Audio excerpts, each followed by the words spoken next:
Thank you so much for joining this panel session. I am particularly excited for this session because we're going to have the chance to hear from 4 of IMMERSE's partners, many of whom I work very closely with, on how they are using IMMERSE with their students, as well as why they were motivated to even integrate VR into their language programs to begin with, and the different steps that they took to do so.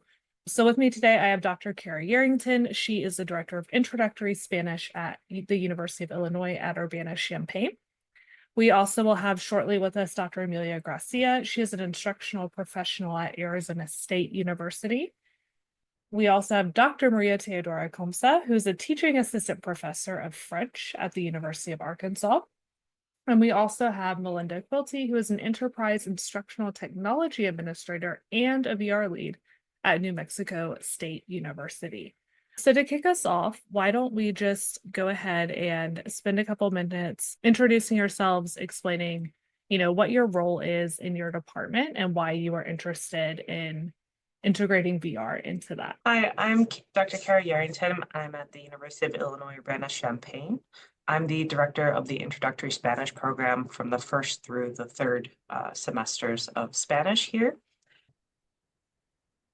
I have integrated IMMERSE into my Spanish 101 class last semester and this semester as a supplementary addition to our language learning online courses that are our 101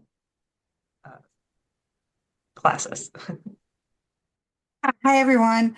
My name is Melinda Quilty. I'm at New Mexico State University, and I work in our academic technology department and one of the VR leads. So our campus is pretty awesome because we have both in-person and online, and many of our global students live in rural communities. So making and adding technology is a little bit more interesting for us. So we've been really passionate and have tripled our headset amount where we ship them out to students on a lender program at no cost to them. So a big part of my job is the management of the headsets and which apps we're going to use. And the great thing was IMMERSE was brought to us by the students. So I'm pretty excited that we've started using it. Hi, everyone. I'm Maria Teodora Comsa. I'm a teaching assistant professor of French. As Tricia mentioned, I'm at the University of Arkansas. I also coordinate the lower level language program in French, and I'm excited to introduce IMMERSE again this semester. We had a quick trial run and testing with several of our sections last semester, and this semester we're integrating it more fully and working on a research project together with Tricia and 2 of my co-researchers, Dr. Curtis Mon, who is our director of the Digital Humanities Studios for the World Languages and Literatures, and my colleague in Spanish, Dr. Sung-Hae Yang, who integrates IMMERSE in a couple of levels of Spanish. So it's part of an ongoing project, and we're hoping to continue in the future. Hi, hello, I'm Dr. Emilia Gracia, and I am the director of Fluent Futures Lab at Global Launch, Arizona State University, and I am also a teacher trainer for international teaching assistant students and international students in general at ASU, Arizona State. And so I have used IMMERSE as a supplemental extracurricular activity in our intensive English immersion program because students study with us 21 hours per week, but then we have to give them extra activities to engage them. And so last semester, I had them come to our virtual reality lab to use IMMERSE. So. Thank you, guys. So I'm curious because it sounds like we have a mix here. So like Melinda, New Mexico State was already doing a lot with VR when you found IMMERSE, but Kara, Maria, Emilia, it sounds like it might have been a little newer at your institutions, at least in terms of like the language learning programs.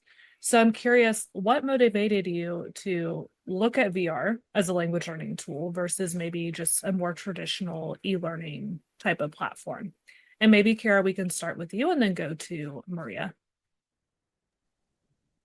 Yes, so our program for Spanish 101 and 102 is completely online at the moment. So the students learn 3 days a week asynchronously, and then they have 1 day a week on Zoom with their instructor to practice the communicative language speaking and writing. However, I was noticing we also have a third course called Spanish 122, which is the combination of 101 and 102. And that course is a hybrid. So it's 2 days a week asynchronous and 2 days a week face-to-face teaching. And what I was finding is the students from both 102 and 122 going into the third semester had a different range of speaking abilities, in that the students who took the online course were noticeably lower speaking proficiency than those who had the hybrid face-to-face interactions. And so I wanted to give my 101 online students more opportunity to speak and more opportunity for not only live feedback that IMMERSE offers in their live classes, but also the more traditional platform that we have been using does have pronunciation practice, but it's not immediate feedback. And I love the aspect that IMMERSE offers for pronunciation, where it gives you your accuracy and fluency scores immediately after you speak. And that's just something I still haven't been able to find in my traditional textbook. And so, yeah, so in some the challenge was trying to find something that would allow these students who were taking this course online to reach the same level of spoken proficiency that the students getting the face-to-face interactions were getting.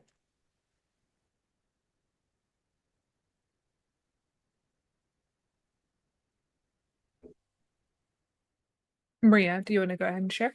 Yes, so it's a bit similar, but also different for us. So at our World Languages and Digital Humanities studio, we have done a lot of work with VR, and there was a VR club happening in the past year. So the director of the studio found IMMERSE, and I think collaborated with some of the assistants in the lab to test it out, and they thought it was a wonderful tool. So he contacted my colleague in Spanish and me, asking, do you want to try it in your classes, see how it goes? And of course, our main goal is to offer students speaking in the opportunities in the target language beyond the classroom, because no matter, our classes are face-to-face, of course, and we do have interaction with students. We have a lot of extracurriculars for them to participate in, but it still doesn't feel like it is enough.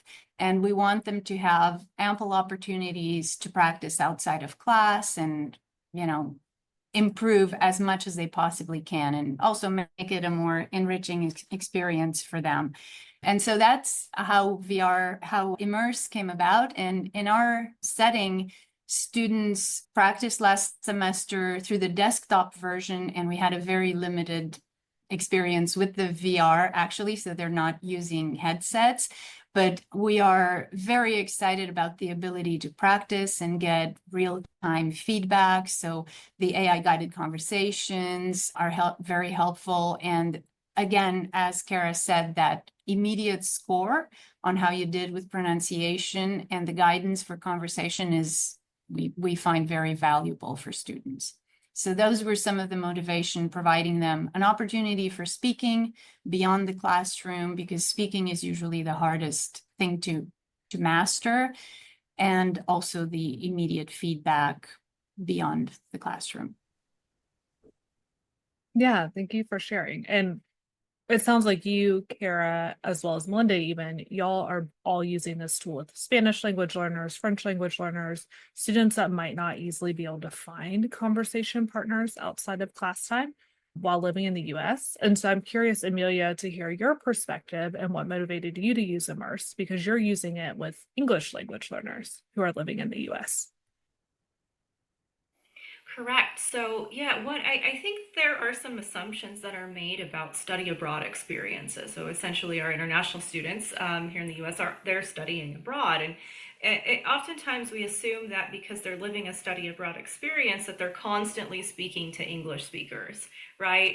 And the research shows that that's not necessarily what's happening. And I think by experience, all of us know that sometimes in a study abroad experience, students will naturally make friends from their own language groups And sometimes they isolate a bit. In our intensive English program, they are not yet integrated into their undergraduate classes. So they have to go through our program before they take those classes. So they are very much in a bubble. And many of them, over the years have expressed to me, hey, how do I get better at speaking? I'm really nervous to speak to English speakers. I want to make friends with American students, but I don't know how, right? And so these are real issues that come up. And we make the false assumption that just because we throw someone somewhere that they will automatically just start to talk to everybody all the time, and that interlocutors will be receptive to that, right? Because we also know that in places like the US, right, people are busy. There's not always time for making friends, right? And so it actually, I would say in this culture, it's not so easy to just go make some friends, right? And I think it's an interesting social observation. So I had actually done my PhD dissertation in using VR to help students become more pragmatically competent, because I thought that, well, hey, if they can practice these social situations and conversations and tasks, pragmatic tasks, within a virtual environment and get feedback on their performance, that they could actually take that practice and apply it to real life, so that when they are at a class with domestic students or non-international, aka maybe American students, they'll actually know, or they'll at least have some experience and know like the steps you have to take in a conversation in order for it to go favorably, right? Because you can have all the grammar and vocabulary to say things, but if we don't know how to use them in a way that, helps us complete the task we're trying to do, or at least not offend the person we're talking to, things can just go awry, right? If we don't know those things. And so essentially this was not something that was pushed by my institution. It was just me. I came up with this because I'm interested in L2 pragmatics research and educational technology, and I love VR. Nobody else in my department was doing this. My university does use VR in other capacities with other fields, such as the hard sciences, biology, engineering, etc. But as far as languages are concerned, no, not at the moment. So it was very cool for me to be, the first person in my department, at least, to do this. And after I finished the dissertation, that was then, because the results were favorable in favor of the practice students did in VR, they then granted me permission to use it as an activity. So sometimes, I think in our positions as educators, we come up with ideas, and then we have to convince our institutions that it is a good idea. And sometimes we have to show evidence of that, right? And it can take semester after semester. It also takes funding. I mean, it takes time. And, what I did last semester was something I did completely in my own time. I actually wasn't getting paid to run this lab experience, but I did it because I knew it would eventually lead to more VR. So that was our scenario. Yeah, and I think that's something that we see at every institution. Melinda, I'm curious if you have thoughts on this, since it seems like New Mexico State has really just gone full speed with VR, but that's what we're currently doing at University of Arkansas, is what we're currently doing at University of Illinois, is basically piloting and doing these studies to show that it is effective and hopefully get buy-in later using that data. So for us, we've tripled in size this semester, but our director, Robbie Grant, and Andrew Cedillo spent 2 years where VR was kind of just stuck. And we were begging people like, hey, let's try it out. And they're like, not for us. And then all of a sudden, everybody's like, you know what, it is for us. We were maybe wrong. And that's where we're at right now. So we get those growing pains where you have to convince and have to really be passionate and maybe work those extra hours outside your normal time that you're not really getting paid for because you're passionate about it. The tool works, so to hear other people say that right now is kind of meaningful, because we knew it was going to work, but we had to get that buy-in. And we're at that point, we're close. We're right there where we could see it quadrupling, but then funding, how do we manage it all, comes into effect. What made this different for our language program is our instructor, Jeff Longwell, was doing already meeting his in-person students outside of class time. They were meeting in a platform where he was giving them field trips and stuff. And then they were using another tool to kind of practice their speaking skills. And they went back to him and they're like, we like the field trips. We like being in headset, but we don't like the tool you're asking us to use. So he challenged his students and was like, all right, maybe I don't have the answers. What can you find? And the majority of them were like, hey, we want to try Immerse. So he brought it to us and we're like, okay, that looks interesting. And then we were invited to the Meta conference and we heard Christian speak about it. And we're like, okay, this really is interesting. Now it's not just a bunch of students. We're hearing other universities using it. So we had the buy-in there where we maybe didn't have that part yet as the academic technology. And then, so for us, our biggest challenge right now is a little bit different. How they set up the class is the in-person class, and they have an online class where that instructor is actually in Mexico. Our challenge is when the headsets, when we ship them out, how do we make them ready for the students? Because if there's any barrier that they can't just put it on and go, we have a lot of trouble. So luckily we're a small department, but one of our workers, Megan, she's awesome. And she'll like take all the emails, she'll ship out the boxes and everything, but we try on each headset and we're logging in for the students as much as we possibly can to get rid of that barrier. So where we're at now is a little bit different, but we still have those barriers. I have to say though, being part of the Meta for Education helped us at least manage the headset. So we're pushing apps out multiple at a time and compared to one at a time, which we were doing a year ago. So it's that buy-in part, like everybody's saying. Mm-hmm. Yeah, and I think it is, like you said, it takes a lot of time, right? Because you do like a really small pilot over one semester, then you expand to a larger pilot. You also have to get the headsets, you have to set them up. I mean, Kara knows at University of Illinois, we were setting up 500 headsets at one point, right? Like manually. So very painstaking process that just, yeah, I think we're getting the tools in place, like Meta for Education, like Arbor XR, to be able to do this at a much wider scale and get buy-in more efficiently. But it does take time.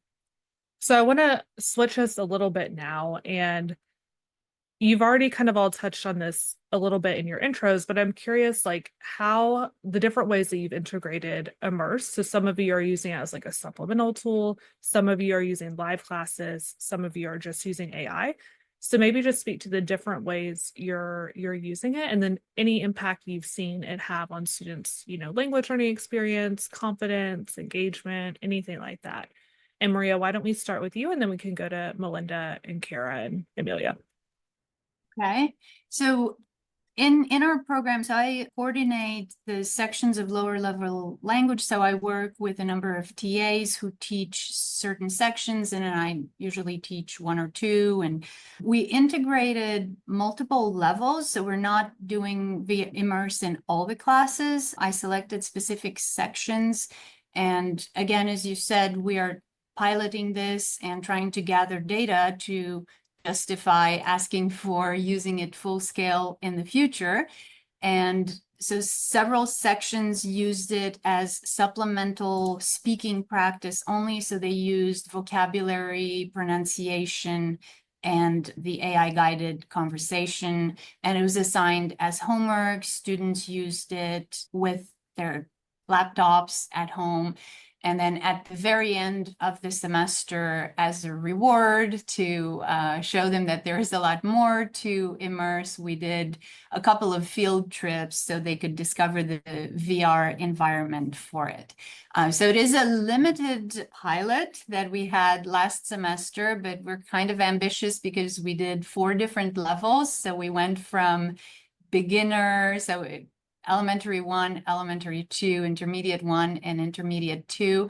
And I even introduced it in my intro to French literature class, where students are doing literary analysis, but they can still use a lot of the more advanced components in level 4 that Immerse offers, where they have these aimed towards superior level conversations that sometimes they're not prepared for when they come into an intro to literature class and they have to analyze literature in the target language. So I found that students having that extra practice at home on their own without the pressure of being in a classroom environment where you're afraid of getting the answer wrong, they could do this on their own time. And the interaction in the classroom was a lot more lively. They were more comfortable speaking, expressing ideas, using expressions that I hadn't heard them use before we started testing IMMERSE.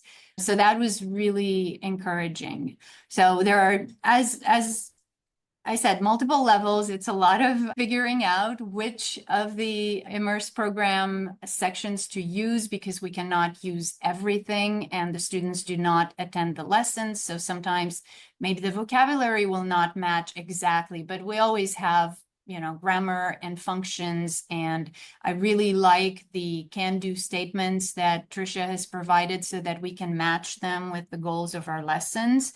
And then I can really gear the program towards what we are doing in class. And so far, the response has been very positive, and we're actually looking forward to getting started with a similar approach this semester.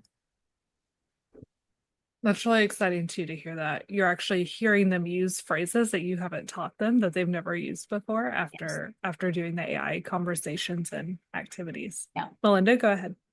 So I'm kind of got goosebumps for Maria because we're at step 1. Like our pilot was just approved, our funding finally came through. So we're at step 1 right now with truly starting our pilot in our Spanish 4 classes. So right now it's going to be one course, but 2 different sections. And they're going to integrate it with them. They're going to have assigned, time that they're supposed to spin in the headset. And we're hoping to see if there's a difference for the in-person class compared to the online class, and be able to compare the two and to see how much it improves their language. Then we're going to continue it over the summer. Our goal is to be able to expand in more languages, like not just, cover more courses in the Spanish section, but use some of the other languages. So super excited to hear what everybody else is doing, but we are at the beginning stages for us with IMMERSE. It sounds like you're potentially doing something similar to like Kara is doing at UIUC in Spanish. So Kara, do you want to share about the experiences you've had? Yeah, so last fall semester, we teamed up with IMMERSE and gave all of our one-on-one students headsets. I was thrown by the second question because I'm using it both as a supplement and integrated into everyday teaching. So as a supplement, basically I think I mentioned this before, but the platform that we are using with the book that we have has this pronunciation, but it wasn't really what I was looking for. And so I swapped out the pronunciation practice for the pronunciation practice that IMMERSE has. And then my goal is, again, to get the students talking more and more consistently throughout the week. So it's integrated into our everyday teaching, and that one full credit hour is IMMERSE. They're going 2 classes weekly in IMMERSE, and then a third class, the live class that they're having with their professors here at UIUC. So it's both a supplement and integrated. I'm kind of between, I think, Maria and Melinda at this point. So I've had a semester, we've integrated it, and I wanted to be cautious. I think it was Matt Sanders from Meta earlier who was basically like, we don't want to hype it too much.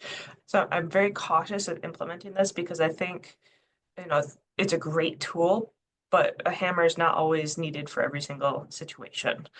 Not that IMMERSE is a hammer, but the metaphor. So I think my students reported last semester loving to have it. They liked the extra practice. And it was a good comment that the students were afraid of getting anything wrong. And so they had this very high effective filter of, oh my God, she's going to criticize, the instructor's going to criticize me if I speak at all. And by having this extra practice, so the classes I have structured, that I say you have to pick any 2 classes at, level 1 Spanish, and it's participation, yes or no. So I'm not, as the instructor, I'm not going to watch you every time you go into IMMERSE class.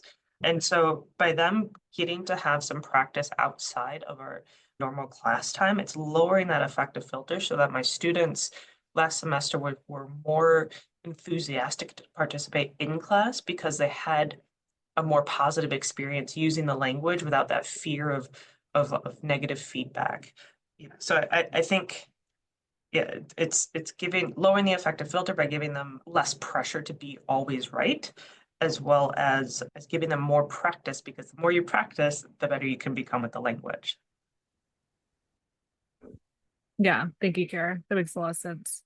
Emilia, I'm curious because you also been, I mean, this is, I don't know how many semesters for you with VR, but if there's anything you can add about changes you've seen, especially last semester in your pilot, any impact you saw from integrating. So unfortunately, I didn't get to see how those particular students that chose to come to this activity performed in class. And so that was where the disconnect was, because I wasn't teaching those particular students. So I wish I had been, because then I would have seen it. But individually, I would ask them, hey, how's it going? How's this working for you? What do you like about it? And they all responded saying that they couldn't believe how the AI aspect of IMMERSE was actually responding to things they would say, and it would build off of their conversations about certain topics. And so because the conversation wasn't so prescribed, they actually felt like, oh, hey, I have all of this freedom to have this conversation with this bot. And they really, one student commented to me that she had no idea that she, in the pronunciation activities, it showed her that she had no idea that she was mispronouncing some sounds.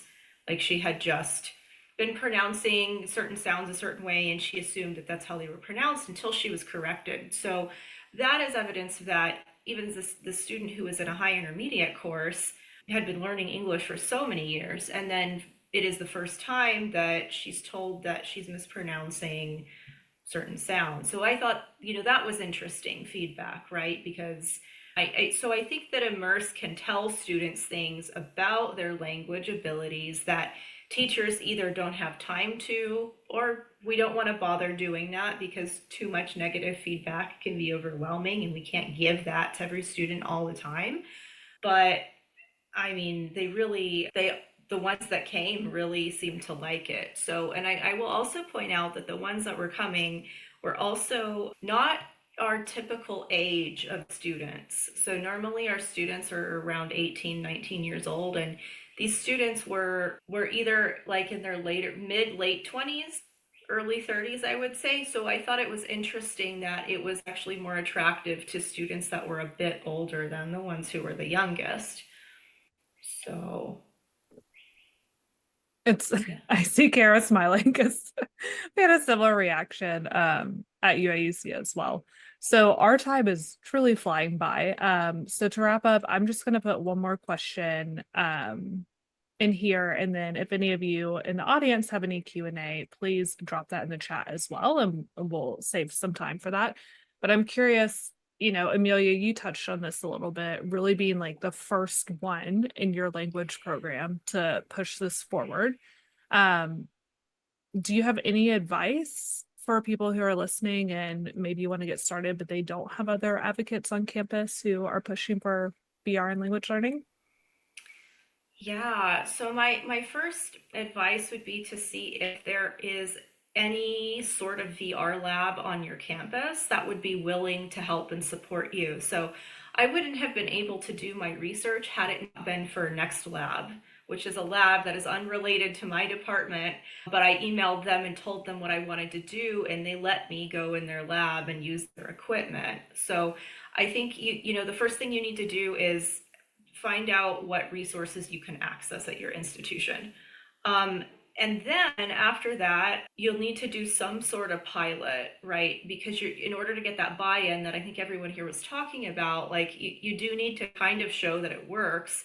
It is hard to come to administrators and say, hey, give me X amount of dollars to do this, when they don't know if it's going to work with, well with the population or not. So, and it's even hard after you do prove that it works, it's even still hard, right? Because funds are always limited, especially in our fields. And so it can be tricky, especially, and also with scheduling and timing. So my advice to you is that if you're trying to do this and you're the only one, just know that it's a great thing, right, to do, and efforts are not in vain, but it is a lonely process. And I recommend, like I said, trying to partner with people who can help you, a local lab. Ask IMMERSE what they can do to support you while you're testing something out, right? Talk to Trisha, right? see what can be done, because you do have to try it, and you do have to report some kind of findings from your trial. So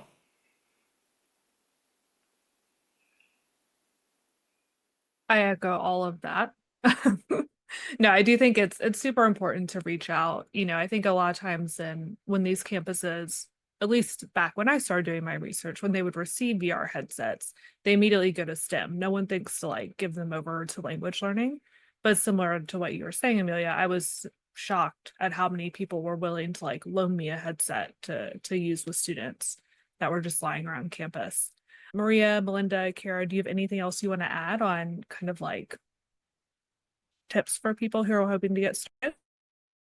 So I would say for me is have it, even if you have a small team, having a good team, like our director's great, our chancellor's great, Megan works nonstop getting the headsets to and from students. So we have a small team, but we have passion behind that team.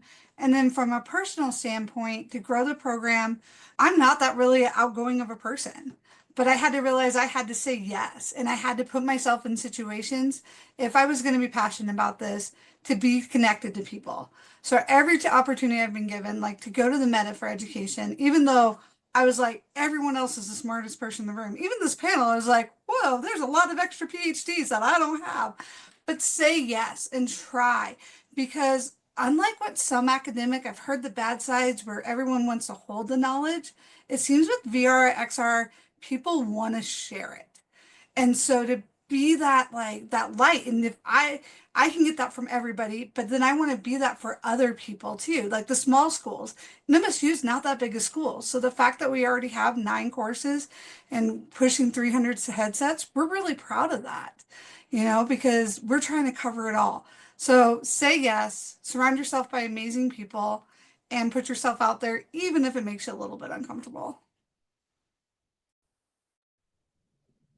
I wanted to add about the buy-in is, even once you have the buy-in from the admin, they gave you the funding, you also have to have buy-in from your students.